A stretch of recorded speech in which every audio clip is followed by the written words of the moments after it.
യൂട്യൂബിന് വിട. സൂര്യയിലെ എല്ലാ പരമ്പരകളും സംരക്ഷണത്തിന് ശേഷം തികച്ചും സൗജന്യമായി സൺ നെക്സ്റ്റ് ആപ്പ് ഡൗൺലോഡ് ചെയ്യൂ. കണ്ടാസ്വദിക്കാം നിങ്ങളുടെ പ്രിയ പരമ്പരകൾ.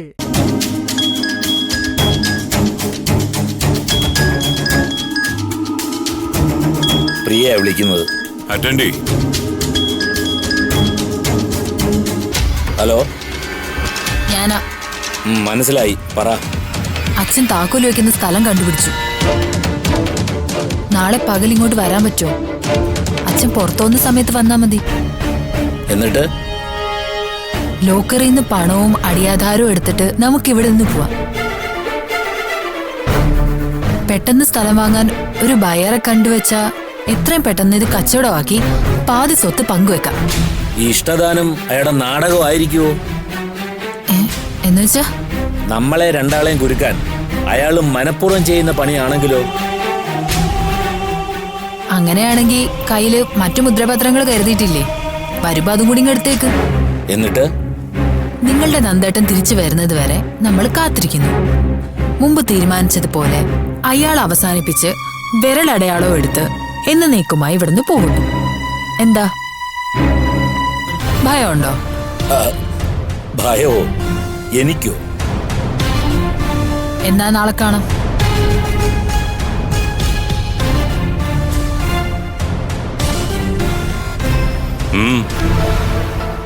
പ്ലാൻ ബിയുമായിട്ടാണ് അവള് വിളിക്കുന്നത്. നന്ദനെ ഇല്ലാതാക്കാനോ? എങ്ങനെ മനസ്സിലായി? ഒരു ക്രിമിനലിനെ മറ്റൊരു ക്രിമിനലിനെ എളുപ്പം തിരിച്ചറിയാൻ ശങ്കറെ. താൻ പറഞ്ഞത് ശരിയാ. അവള് നമ്മള് വിചാരിച്ചതിലും വലിയ മീനാ. അതുകൊണ്ട് എന്ത് ചെയ്യുന്നെങ്കിലും അവളായിരിക്കണം ചെയ്യേണ്ടത്. തന്റെ കയ്യിൽ ഒരു കറയും പറ്റാതെ വേണം കാര്യങ്ങൾ നടക്കാൻ. ജാഗ്രത വേണം.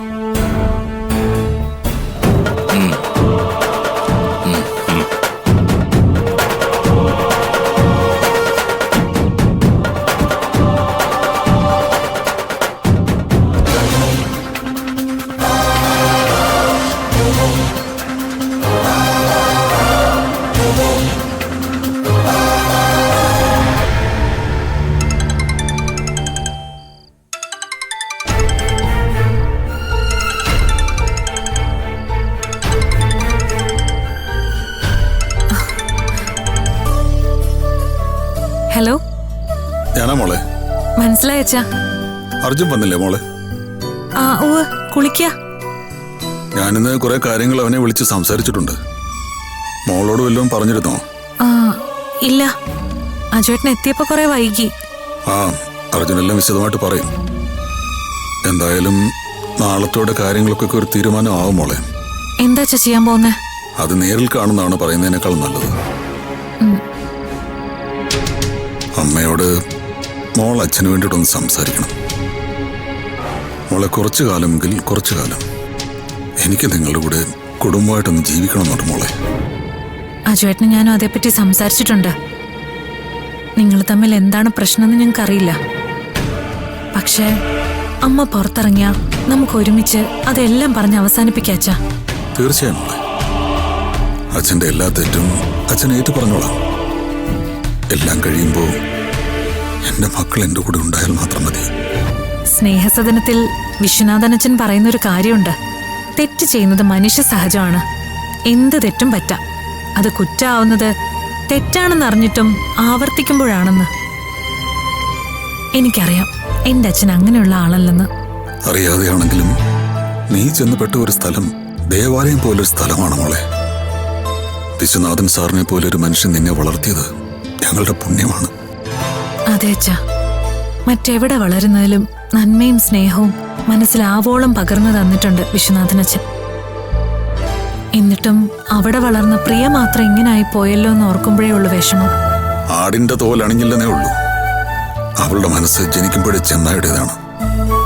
അത് മാറ്റാനൊന്നും ആർക്കും സാധ്യമല്ല.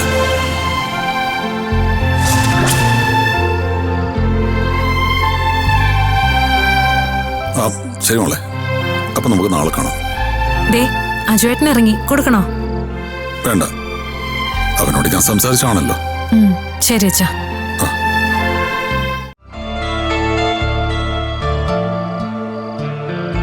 അച്ഛനായിരുന്നു. ആ, എന്തായിരുന്നു ചർച്ച? ചർച്ചയൊക്കെ നിങ്ങൾ തമ്മിലായിരുന്നില്ലേ? നാളെ എന്തൊക്കെയോ പ്ലാൻ ചെയ്തിട്ടുണ്ടെന്ന് പറഞ്ഞു. എന്താ? ആ അതൊക്കെ ഉണ്ട്, പറയാം. രഹസ്യ? തിടുക്കം കാട്ടല്ലേ, പറയാവുന്നേ. സാക്ഷിയുടെ കൊലപാതകം നേരിൽ കണ്ട ഒരാളെ ഇന്ന് കയ്യിൽ കിട്ടി. സത്യം? പരമമായ സത്യം. അപ്പോ അത് പ്രിയാണെന്ന് ഉറപ്പായല്ലേ? 100% ഉറപ്പ്.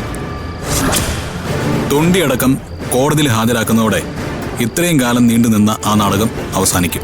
അപ്പോ അമ്മ പുറത്തിറങ്ങും? അതെ, പകരം അവൾ അകത്താകുകയും ചെയ്യും. അപ്പോ നാളെ എന്താ അച്ഛനുമായിട്ട് പ്ലാൻ ചെയ്തിരിക്കുന്നത്? പറയാവുന്നേ, വേവോളം കാത്താൽ ആറോളം കാക്കണമെന്നാ. വേണ്ട, എനിക്ക് ചൂടോടെ കേൾക്കുന്ന ഇഷ്ടം. പറയുന്നേ. പറയാം. അത്